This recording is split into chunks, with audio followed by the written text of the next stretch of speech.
Merci de nous accueillir sur Europe 1 et sur CNews. Et tout de suite, on commence par un premier tour de l'information. Très rapide, une liste d'une soixantaine de noms d'Algériens à expulser est en voie de transmission à Alger. Voilà ce qu'a déclaré Bruno Retailleau tout à l'heure en déplacement avec Ully près de Lyon.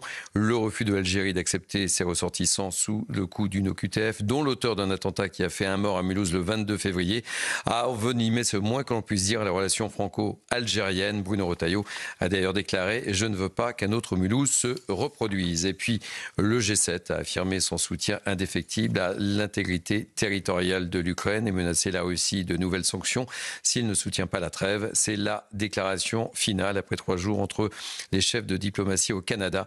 Le G7 a également demandé des dispositifs de sécurité solides pour l'Ukraine afin d'éviter toute nouvelle agression. Place à la présentation de l'équipe qui m'accompagne ce soir. Véronique Jacquier, bonsoir, ravi de vous accueillir. Bonsoir Thierry, bonsoir à tous. François Pupponi, ancien député, toujours un plaisir de vous avoir à mes côtés. Pierre-Henri Bovis, avocat, bonsoir. Bonsoir à tous. Patrick Martin-Genier, grand spécialiste des relations internationales. Bonsoir Thierry. Si vous le voulez bien, on va commencer avec ce sondage, je vous le disais, sondage du jour CNews Europe 1, le journal du dimanche, avec cette question d'actualité, notamment après la prise de position, je vous le disais, de la ministre des Sports sur le port du voile dans le sport. Pour Marie Barsac, ce n'est pas de l'entrisme. Le sondage, on va le découvrir dans quelques instants. Je voulais réserver la surprise, mais on va d'abord écouter Marie Barsac et ensuite je vous donnerai les résultats de ce sondage. Marie Barsac. Je vous le redis, il ne s'agit pas de faire des raccourcis sur ce sujet et disons les choses clairement, ce que vous visez, c'est le voile islamique. On est d'accord. En fait... Est-ce que le voile islamique résume l'entrisme? La réponse est non. Il y a des femmes qui exercent leur liberté religieuse, comme la loi de 1905 l'autorise. Dans notre pays, que ça nous plaise ou non, c'est comme ça et elles en ont le droit. Et c'est d'ailleurs le cas dans beaucoup de démocraties. Mais je ne suis pas naïve. Il y a aussi des situations où il y a des femmes voilées qui participent de façon contrainte ou délibérée à ce qu'on appelle l'entrisme. C'est inacceptable et nous devons combattre ceux qui utilisent cette ouverture pour imposer leur idéologie. Là, nous sommes d'accord. Mais est-ce que l'entrisme se résume au port du voile? Je vous le redis, la réponse est non. Je n'accepte pas que l'on refuse de serrer la main à une femme, évidemment, dans le sport. Je ne tolère pas qu'on stoppe un match pour faire une prière. Ça, c'est non, c'est clair. Mais combattre ces dérives, c'est accompagner les acteurs de terrain. Et de nouveau, c'est pour ça que nous avons produit ce guide. Et je vous encourage à le regarder, car il y a beaucoup de réponses au sujet que vous évoquez. Alors justement, la réponse de notre sondage, c'est, on va l'envoyer directement à Marie Barsac. La question c'est, êtes-vous favorable à l'interdiction du voile lors des compétitions sportives? Eh bien la réponse est oui à 73%, non à 26%. Voilà, la réponse est claire, nette et précise. Véronique Jacquier, on fait un premier tour de table parce que ça suscite un grand nombre de réactions au sein même, au sein même du gouvernement. Il y a un petit couac quand même. Véronique. Oui, c'est même un gros couac parce que la ministre n'est pas du tout au diapason des attentes des Français. Et quand on entend parler Marie Barsac, on a l'impression d'ailleurs qu'elle ne vit pas dans le même monde que les Français. Parce qu'elle fait le distinguo entre entrisme et entrisme. Alors, toutes les femmes voilées ne font pas forcément de l'entrisme, mais certaines peuvent en faire, mais le sujet n'est pas là. Bruno Retailleau l'a rappelé. Par ailleurs, il y a eu des lois, il y a eu des rappels au Sénat disant pas de signes ostentatoires sur un terrain. Alors la ministre est d'autant plus ambivalente qu'elle a dit la semaine dernière que pour elle ce n'était pas un problème, que l'interdiction du voile dans le sport amateur n'était pas une priorité. Donc en fait ce sujet-là n'est jamais une priorité. Donc on voit bien qu'elle n'est pas au diapason des priorités des Français. Là encore on agite toujours le chiffon de la laïcité, on se drape dedans pour faire dire finalement à ce mot ce qu'on veut, parce que de plus en plus on est démunis pour faire face à la montée de l'islam radical et à l'entrisme des frères musulmans, donc on met le mot laïcité à toutes les sauces.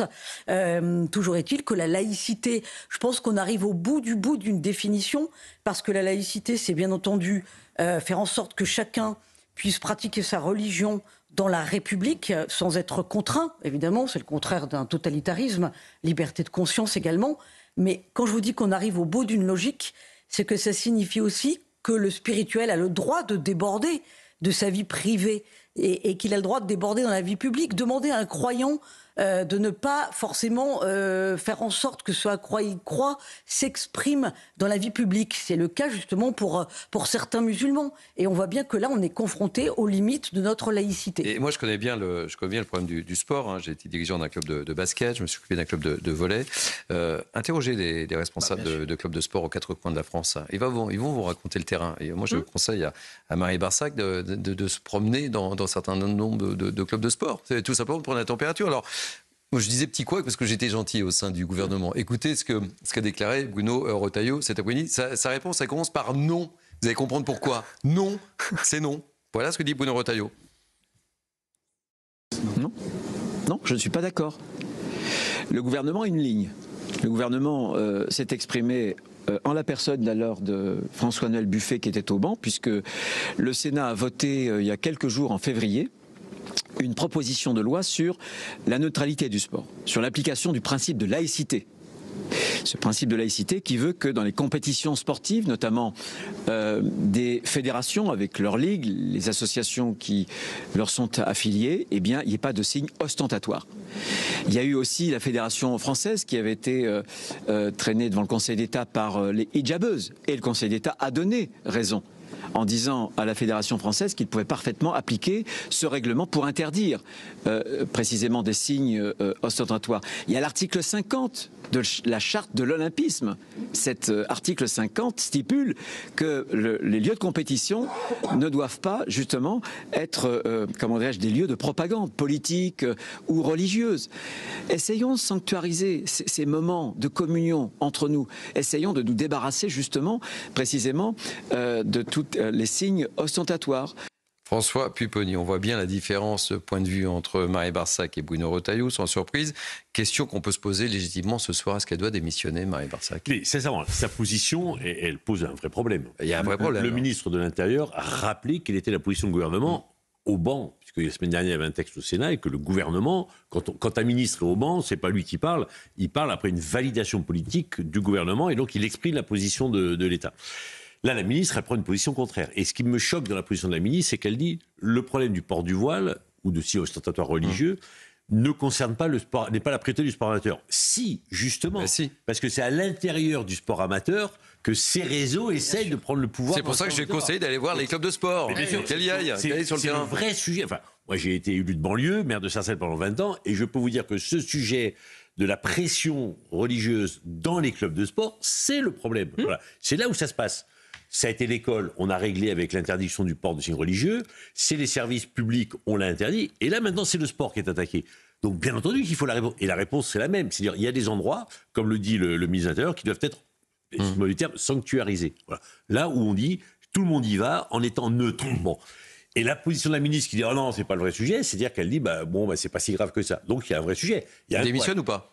Démissionne. Moi, je pense qu'elle doit être rappelée à l'ordre, non pas par le ministre de l'Intérieur, qui a raison de le faire, mais par le Premier ministre, qui doit expliquer la position du gouvernement. Et si effectivement elle-même n'est pas d'accord avec cette position, elle doit s'en aller. Elle doit démissionner. Elle doit démissionner pour vous. C'est en désaccord complet sur la politique gouvernementale, elle doit partir. Elle n'est pas sur la ligne du gouvernement, elle est désavouée par le ministre de l'Intérieur. Et si elle doit démissionner, bien entendu. En plus, elle n'est pas au diapason de ce que pense la majorité des Français sur le sujet, alors que c'est un sujet ô combien important pour les années qui viennent. On se souvient de l'ancienne ministre des Sports qui était en difficulté sur un autre dossier. Elle a été déchargée du ministère des Sports, vous vous souvenez ? Non mais Bruno Retailleau, pardonnez-moi, j'apporte une précision. Bruno Retailleau a dit quand même qu'il avait entre les mains un dossier confidentiel qui montrait quand même la prégnance et la dangerosité de l'emprisme des frères musulmans dans le sport. Donc ça veut dire que ça touche à la souveraineté de la nation.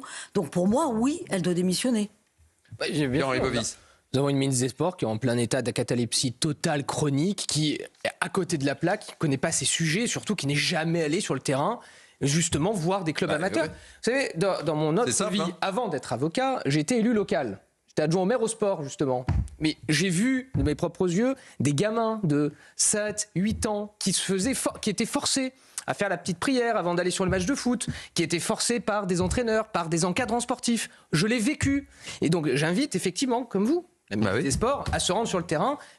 Je pense qu'elle n'a pas besoin d'aller bien loin pour prendre la température. Plutôt que d'afficher une méconnaissance totale du milieu sportif amateur. Et vous avez raison de le dire, c'est justement le sujet, c'est pas le professionnel. Démission ou pas démission ? C'est amateur. Démission ou pas démission ? En désaccord sur ce sujet. Je vais vous dire même plus, c'est d'autant plus une démission que la question même des signes religieux dans le sport ne devrait même pas se poser. Je rappelle quand même que la religion, c'est une affaire privée, pas une affaire publique. J'en ai ras-le-bol de ces débats-là où on essaie d'introduire à chaque fois la question du signe religieux, que ce soit à l'université, dans le sport, mais que chacun fasse ce qu'il veut chez soi. Patrick Martin-Genier, avant qu'on parte en publicité, elle doit démissionner ou pas ce soir, dans un la ministre des premier Sports? temps, un rappel à l'ordre, parce qu'il y a solidarité gouvernementale, et si elle persiste dans son désaccord de fond sur cette question, effectivement, partir du gouvernement. Le seul problème, si vous voulez, c'est que c'est au Premier ministre d'assurer la gestion, la cohérence de son gouvernement. Il faut qu'il fasse preuve d'un peu d'autorité politique. Mais l'actuel gouvernement... La question, elle se pose à elle. Si elle est en total désaccord avec la position du gouvernement, il faut qu'elle parte. François Pupponi. Elle n'a aucune raison de rester. Non, mais vous savez qu'un ministre, il démissionne de lui-même ou il est démissionné. Oui, il est démissionné. Mais et Bruno Retailleau était très clair, était limpide cet après-midi. Et en plus, vous savez, parfois je me suis dit avec Bruno Retailleau, mais là, en l'occurrence, je le trouve très bien. Il est dans son rôle de politique intérieure, justement. Pierre-Henri Bobis. Non, mais voilà. Qu'est-ce qui se passe? Qu'est-ce qui se passe, Pierre-Henri Bobis? Et je trouve qu'il a bien fait. J'ai eu peur qu'il dise qu'il s'occupe de sport, c'est pas son rôle. Allez, on marque une pause. C'était très bien ce rappel. On va terminer sur cette note positive de votre part avant de partir en publicité. Non, parce qu'il ne faut pas que je suis à chaque fois vent debout contre lui, ce n'est pas vrai. Bon, et on va parler de Raphaël Arnaud, d'une certaine table ronde qui a fait couler beaucoup d'encre. On en parle dans quelques instants. Restez avec nous sur CNews, première chaîne d'information. Encore faut-il le rappeler. Merci de nous rester fidèles aussi nombreux. Ça nous fait très plaisir. Pardon. Ça sonne l'évidence. Ça sonne l'évidence. Merci Pierre-Henri Bobis. Vous voulez revenir, vous? À tout de suite sur Europe 1 sur CNews.